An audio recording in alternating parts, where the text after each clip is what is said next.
ఇస్తే నిన్న గెలవగానే వీళ్ళు దిగిపోగానే వెంటనే పరిగెత్తుకెళ్ళడం కాంగ్రెస్ చేసిన ద్రోహం.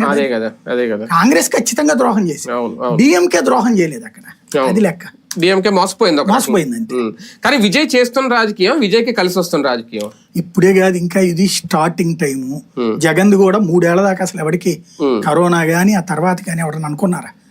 జగన్ది 4వ ఏడాది నుంచి బిగినది, 3.5 నుంచి. కాబట్టి ఇప్పుడైతే హ్యాపీ. అంతే. ఏది ఆల్ ఈజ్ వెల్ అనుకోవడమే. అతనిది సినిమా ఉంది కదా 3 Idiots cinema, all is well అనుకోవడమే. కాకపోతే దీని ఫలితాలు ఎట్లా ఉంటది ఫైనాన్షియల్ గా అవన్నీ నెక్స్ట్ చూస్తాం. సంక్షేమ విషయంలో అయితే బాగానే చేస్తున్నారు. స్టార్టింగ్ బాగుంది అంటున్నారు. ఇది స్టార్టింగే కాబట్టి ఇంకా అంత భారీగా వెళ్ళిపోకూడదు. మనం ప్రాథమిక దశలో మాట నిలబెట్టుకుంటున్నాడు. అదే అంటే అప్పుడు జగన్ ఎట్లయితే మాట వెంటనే చేసుకొచ్చాడు అట్లా కూడా చేసుకుంటున్నారు. ఆ మార్క్ అయితే సంపాదించుకున్నారు.